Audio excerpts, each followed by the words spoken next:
샬롬. 오늘은 이사야서 53장 7절 이 바처럼 그가 곤욕을 당하여 괴로울 때에도 그의 입을 열지 아니었으며 마치 도수장으로 끌려가는 어린 양과 털 깎는 자 앞에서 잠잠한 양같이 그의 입을 열지 아니하였도다. 이 말씀을 중심으로 순종하는 종. 왜 메시아께서 순종하셨을까? 왜 침묵하셨을까? 라는 모습을 통해서 우리와 소망과 도전을 갖기 원합니다. 그래서 크게 메시아의 순종에 대해서 다시 한번 돌아보고, 또한 이 메시아가 속죄 제물과 속건 제물에 대해서 제사의 목적과 의미가 무엇인지를 증거하며 은혜 받기를 원합니다. 메시아의 순종입니다. 이사야서 53장 4절에서 6절은 우리 지난 시간에 증거한 것처럼 지난 시간의 증거 말씀을 다시 찾아 들어보시면 은혜가 되겠습니다. 오타가 났네. 그리스도의 순환의 목적, 오타가 됐습니다. 죄송합니다. 그리스도의 순환의 목적과 그리스도가 순환을 받는 그 모습에 대해서 고통받을 때 모습이 드러나고 있습니다. 오늘 증거하는 이사야서 53장 7절 하반절 12절까지는 고난을 당할 때 어떤 사람들은 힘들고 부르짖고 울부짖을 수 있지만 아주 순종처럼 침묵하면서 연약한 모습으로 순종하는 모습에 우리 그리스도의 모습이 나옵니다. 그 이유가 무엇일까를 다시 한번 증거하기를 원합니다. 이사야 53장 4절 6절 조금 전에 증거해드린 것처럼 여기에는 순환당하는 그리스도의 모습과 목적이 나옵니다. 그런데 못을 보게 되면 그는 실로 우리의 질고 우리의 슬픔을 당했지만 세상 사람들은 우리가 생각하기에는 우리는 멀쩡하고 저 사람이 잘못했지만, 그러나 그리스도는 사실은 우리의 질고 우리의 질병, 우리의 아픔과 죄악을 다 지고 고난을 당했던 것을 알게 됩니다. 그리스도께서 고난을 당한 것은 우리 때문이죠. 지금 여러분들 마음속에 육체와 환경에 어려움이 있다면 그 모든 것을 이미 그리스도께서 짊어지었다는 것을 아시길 원합니다. 그래서 내려놓으시고 자유함과 기쁨을 누리시기를 바랍니다. 그가 찔림은 우리의 허물 때문이요, 우리가 있는 허물과 죄악 때문에 그가 찔렸고 상했던 것을 아시고 그가 징계를 받음으로 우리는 평화를 누리고, 이 말씀을 하시면 은혜와 도전이 됩니다. 예수 그리스도가 우리 때문에 고난을 받으셨기 때문에 우리는 현실이 어떨지라도 우리는 평화를 누리고 우리가 나음을 육신적으로, 환경적으로, 영적으로 나음을 받을 수 있다는 것입니다. 이 모습이 그리스도가 고난을 당한 모습과 목적이 이사야 53장의 핵심이 됩니다. 근데 또한 이제 오늘 여러분들과 할 것은 그 모습 과정에서 순종하는 모습을 보게 됩니다. 그리스도는 이런 고난을 스스로 자원했다는 것을 알 수 있습니다. 세상 사람들을 위해서, 나와 여러분을 위해서 처절하게 희생양이 되었습니다. 그가 고통받을 때 순결한 모습으로 양처럼 매우 연약한 모습을 하면서 온수라며 묵묵히 순환을 당했던 것을 알 수가 있습니다. 왜 그러셨을까요? 그 모습은 입을 열지 아니하였음이며 애매히 억울하게 고통받고 순환당하게 되면 불평과 불만이 나올 수가 있죠. 그러나 그가 곤욕을 당할 때, 괴로울 때도 그의 입을 열지 아니하였으며, 7절에 보면 참 처절하게 침묵하시는 우리 예수님의 모습을 보게 됩니다. 왜 침묵하셨을까요? 그 당시의 사람들과 현재에 사는 모든 사람들의 배신과 기롱을 용서하시기 위해서 침묵하셨습니다. 사람들 참 변덕스럽죠. 얼마 전까지는 호산나 외쳤지만 이제는 십자가에 달아 죽이라고 외쳤던 그들의, 사람들의 변덕스러운 그것에 대한 낙심이나 원망까지 다 내려놓으시면서 침묵하신 것입니다. 그리고 메시아로서, 예수 그리스도는 메시아입니다. 마지막에 나는 메시아인데 너희들이 어떻게 이렇게 할 수 있느냐는 그 메시아까지의 주장할 수 있는 권리까지도 포기하고 침묵하셨습니다. 그리고 또한 천사 한 명이 아수르 제국 병사 18만 5천 명을 한밤중에 없앨 수 있는 그런 능력이 있었는데, 예수님께서 한 명이 아니라 12영, 12만 명 이상의 천사를 부를 수 있는 권리가 있었지만 스스로 포기하셨습니다. 그리고 그렇게 큰 고통을 받으면서도 마지막까지 저들을 용서하소서라고 외칠 것처럼 경건한 가운데 침묵하셨습니다. 입을 열지 아니하였으며 인간들의 배신과 부도덕함과 변덕스러움을 용서하시려는 하나님의 사랑과 우리 예수 그리스도의 처절한 희생을 알 수가 있습니다. 이 모습은 이미 예언되어 있었습니다. 요한복음 1장 29절에 침례 요한이 외치죠. 세례 요한이 외칩니다. 예수님을 보시고 보라 세상 죄를 지고 가는 하나님의 어린 양이로다. 예수 그리스도가 세상의 모든 사람들의 죄를 대신 짊어서 죄가 너무 깊고 죄가 심각하기 때문에 예수님께서 침묵하시면서 죽으실 수밖에 없었던 겁니다. 예수님이 침묵하신 이유는 세상의 모든 사람, 그리고 혹시라도 남겨질지 모를 마지막 한 사람까지도 구원하기 위해서, 나와 여러분을 구원하시기 위해서, 사랑과 용서하시기 위해서 마지막까지 침묵하셨던 것을 기억하시고 위로와 소망을 얻으시길 원합니다. 이제 예수님께서 이렇게 죽으셨습니다. 보라 세상 죄를 지고 가는 하나님의 어린 양. 이스라엘 백성들은 이 뜻을 참 잘 압니다. 그들은 하나님께 늘 제사를 드렸기 때문에 그렇습니다. 이스라엘 백성들은 이 어린 양의 의미를 압니다. 그렇지만 제사를 지내지 않는 다른 사람들은 이 의미를 축소될 수 있어서 레위기에 보게 되면 5가지의 이스라엘 백성들이 드려야 될 하나님께 경배드리며 죄속함을 드리는 제물 제사의 5가지가 나옵니다. 번제와 소제와 속지제와 속건제, 화목제죠. 레위기 7장에 증거되어 있습니다. 출애굽기 40장의 말씀처럼 또 회막의 성문 문 앞에 번제단을 두고 번제와 소제를 그 위에 드리니 여호와께서 모세에게 명령하신 대로 드리라. 번제, 소제, 화목제, 속지제, 속건제는 하나님께서 이스라엘 백성들에 드리려고 한 명령인 것입니다. 그냥 사람들이 이렇게 드리면 좋을까? 창작물이 아닙니다. 자, 그러면 왜 이런 제사들을 드릴까요? 이 5가지 제사는 어떤 의미가 있을까요? 번제라는 것은 하나님과의 정상적인 관계를 유지하기 위해서 드린 제사가 번제인 것입니다. 그러면 사람들은 어떻게 하면 하나님께 온전한 헌신을 표시해야 됩니다.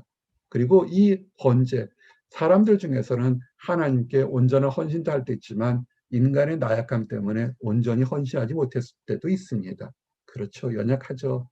그런데 그리스도가 하나님께 약속하신 것을 다 지키기 위해서 가장 생명 전체까지 정말 번제로 모든 것을 드렸다는 것입니다. 그래서 누가복음 22장 42절에 보니까 아버지여 만일 아버지 뜻이거든 이 잔을 내게서 옮기시옵소서. 그러나 내 원대로 마시옵고 아버지의 원대로 되기를 원하나이다. 마지막 겟세마네 동산에 기도드렸던 것은 그리스도가 번제를 드리기 위해서 드렸던 기도였던 것입니다. 하나님과 정상적인 관계를 위해서 내 뜻이 아닌 아버지의 뜻대로 온전하게 헌신을 하는 것인데, 사람은 할 수 없지만 그리스도께서 온전한 번제물이 되셨다는 것입니다. 그럼 나와 여러분이 삶 속에서 번제를 어떻게 드려야 할까요? 그것은 우리 몸, 우리 생활 자체를 거룩한 산 제물로 드리는 것입니다. 1년에 한 번 절기 무슨 날만에 드리는 것이 아니라, 교회 예배당 문턱에 있는 것이 아니라, 예배라는 것은, 경배라는 것은 우리의 24시간 삶 전체입니다. 로마서 12장 말씀처럼 그러므로 형제들아 내가 하나님의 모든 자비하심으로 너희를 권하노니 너희 몸을 하나님이 기뻐하시는 거룩한 산 제물로 드리라.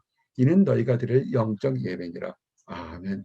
이 말씀을 통해만 봐도 우리의 예배는 교회당, 예배당이라는 한정된 장소가 아니라 삶 자체가 하나님께 번제물이고, 그런데 그것이 내 뜻이 아닌 그리스도 안에서 하나님의 희생적인 전신 안에서 드리는 것입니다. 직장에서, 학교에서, 길거리에서 우리는 번제물을 드려야 된다는 것입니다. 자, 소제가 있습니다. 소제물을 드리는 걸 좋아하셨어요. 이것은 뭐냐면 하나님에 대한 충성, 감사, 순종을 표시하는 것이 소제인 것입니다. 즉 우리가 누구를 사랑합니다, 존경합니다, 순종합니다를 표시드리는 것이 순종입니다. 그리스도는 죄가 없으셨지만 그 모습 자체에서 나는 하나님께 순종합니다고 드렸던 예배가 소재인 것입니다. 고린도후서 5장 21절 보니까 하나님이 죄를 알지도 못하신 이를 우리를 대신하여 죄를 삼으신 것은 우리로 하여금 그 안에서 하나님의 의가 되게 하려 하심이라. 아멘. 전혀 죄가 없는 예수 그리스도를 번제물, 소제물로 드렸던 것은 그를 통해서 우리가 하나님 앞에서 충성과 감사와 순종하는 모습을 보이기 위한 제사의 방법이었습니다. 삶 속의 소제는 어떻게 드릴까요? 빌립보서 2장 말씀처럼 만일 너희 믿음의 재물과 섬김을 위해 내가 나를 전제로 드릴지라도 나는 기뻐하고 너희 무리와 함께 기뻐하리니. 아멘. 성도의 교제, 하나님 안의 교제는 뭡니까? 기뻐하는 거죠. 너는 못났고 너는 잘났고 너는 무엇 때문에 너는 무엇 때문에 탓하는 것, 그건 소재가 드리는 것이 아닙니다. 다 부족해요. 부족한 사람이 어떻게 부족한 사람을 탓하겠습니까?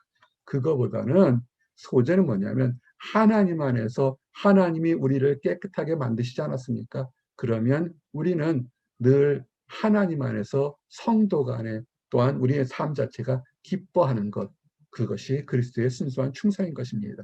진정한 믿음, 순수한 믿음은 뭐냐면 기뻐하는 것입니다. 화목제죠. 화목제는 참 이 화목제에 대한 얘기는 많이 친숙합니다. 화목이란 단어가 좋기 때문에 하나님과 경배자, 예배 드리는 사람의 화목과 친교를 위해 드리는 것입니다. 근데 이것이 구약에서는 그것이 양을 통해서 소를 잡거나 개인의 노력으로 했지만 그러나 늘 부족했습니다. 근데 이제는 그리스도를 통해서 영원한 화목제를 드릴 수 있는 것이죠. 예물이 흠이 있으면 어떻겠습니까? 화목할 수가 없죠. 예물을 드리러 오는 사람의 마음에 문제가 있으면 화목제를 드릴 수가 없죠. 그래서 구약에서는 그렇죠. 신약에서도 화목제를 드리러 오다가 형제끼리 싸웠거나 문제가 있으면 그거부터 해결하고 온 다음에 화목제를 드리라 그러죠. 우리가 화목제를 드릴 수 있는 것, 우리는 부족합니다. 그러나 그리스도를 통해서는 가능합니다.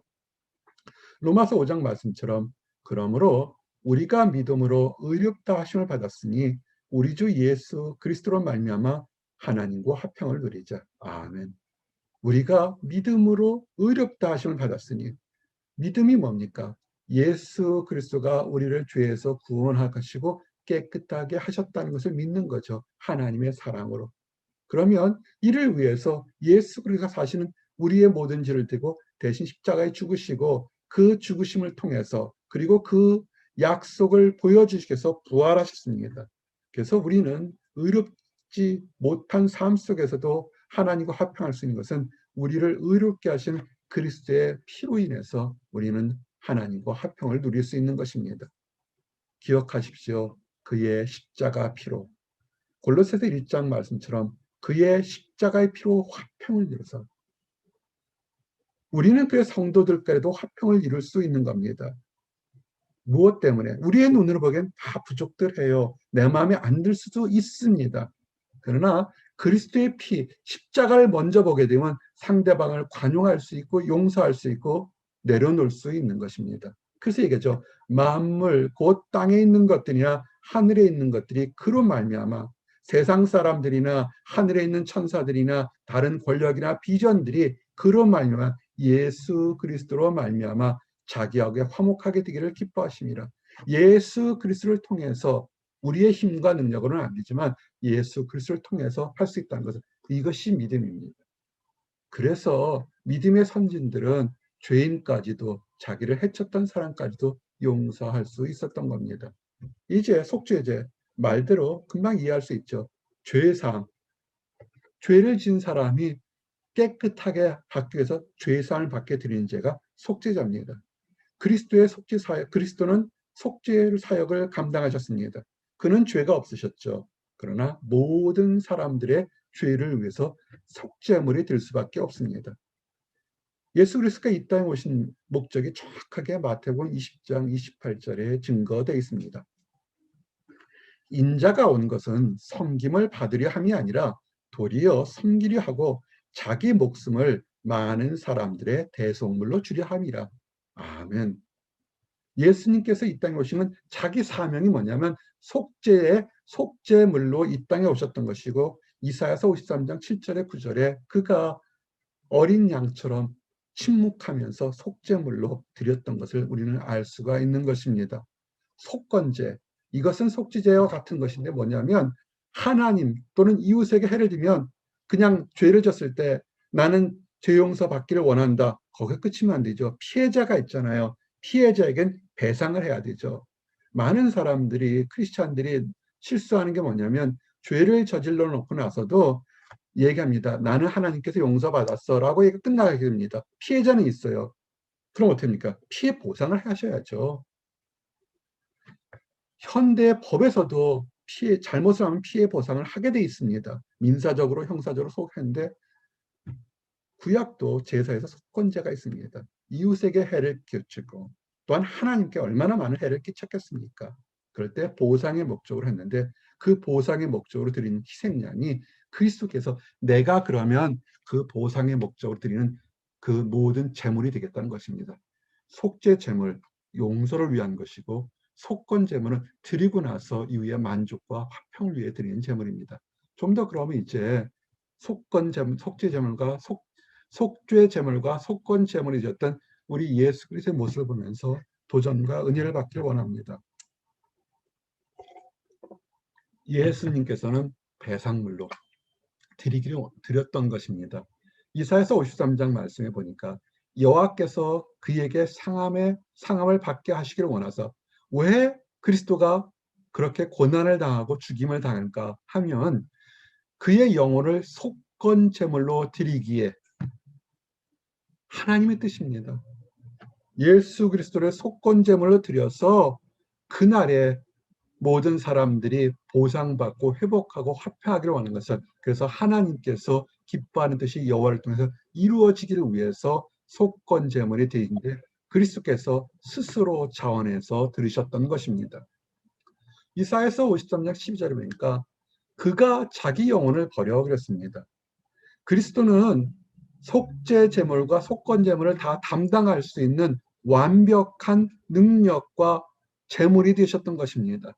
죄에 대해서 용서를 받았고, 또한 하나님과 화평을 가져서 하나님께 배상물로 드린 것입니다. 구스와 스바를 드린 것보다는 구원보다 더 크게 우리를 다시 회복시키기 위해서 하나님 아들 스스로가 하나님께 제물이 되었던 것입니다. 그가 많은 사람의 죄를 담당하여 범죄자를 위하여 기도하였느니라. 참 처절한 우리 예수 그리스도의 사랑과 헌신을 알 수 있습니다. 대속물로 드렸던 것을 우리가 알 수 있습니다. 왜 드렸을까요? 그것은 아담의 범죄함, 아담으로 인해서 끊어졌던 하나님과의 관계를, 단절을 회복시키려는 것입니다. 첫째 아담은 우리가 아는 아담이고, 둘째 아담은 그리스도입니다. 로마서 5장 12절 말씀처럼, 그러므로 한 사람으로 말미암아 죄가 세상에 들어오고 죄로 말미암아 사망이 들어왔나니, 이와 같이 모든 사람이 죄를 지었음에 사망이 모든 사람에게 이르렀느니라. 아멘. 아담이 하나님 앞에 범죄함으로 인해서 그 범죄가, 너는 선악을 알게 하는 열매를 따먹으면 죽으리 할 때, 육신의 죽음이 아니라 영혼의 죽음이죠. 하나님과의 단절됐습니다. 그 죄는 또한 씨를 통해서 계속 모든 사람들 단절돼서 하나님을 볼 수도 없고 하나님과 교제가 할 수가 없었습니다. 왜? 첫째 아담이 순종하지 못했기 때문에 그렇습니다. 그러나 이제 둘째 아담, 하나님의 사랑하는 아들 아담 한 사람이 순종하지 않았던 것을 이제 한 사람이, 왜 예수님께서 그렇게 처절하게 순종한 것은 뭐냐면, 아담이 순종하지 않았던 것을 보상하기 위해서 둘째 아담인 그리스도께서 처절하게 순종함으로 많은 사람이 의인이 되리라. 로마서 5장 19절의 말씀을 이루기 위한 것이었습니다. 이 말씀은 이루어지고 유효합니다. 이제 말씀을 정리합니다. 그가 곤욕을 당하여 괴로울 때에도 그의 입을 열지 아니하였으며, 마치 도수장으로 끌려가는 어린 양과 덜 깎는 자 앞에서 잠잠한 양같이 그의 입을 열지 아니하였도다. 아멘. 메시아가, 예수 그리스도께서 입을 열지 않고 처절하게 순종하고 희생했던 것은 온전한 속죄제물이요 온전한 속건제물이요 화목제물이요 소제요 번제물이 되기 위해서 이 땅에 오셨던 것입니다. 이로 인해서 우리가 다시 하나님께 화목되었고 이제 다시 하나님과 교제할 수 있게 되었던 것입니다. 이로 인해서 우리가 성도들과 교제할 수 있고 우리가 많은 사람들에게 사랑을 나눌 수 있는 귀한 존재로 변화된 것입니다. 이 기쁨과 이 도전을 가지고 소망 중에 사는 나와 여러분이 되시기를 원합니다. 기도하시겠습니다. 하나님 감사합니다. 우리의 모든 죄를 대신 짊어지시고 십자가에 죽기까지 처절하게 순종하신 예수 그리스도의 십자가 보혈로 우리가 죄 용서를 받으며 하나님 안에서 다시 하나님과 교제하며 회복하며 화목하게 하심이나요 감사합니다.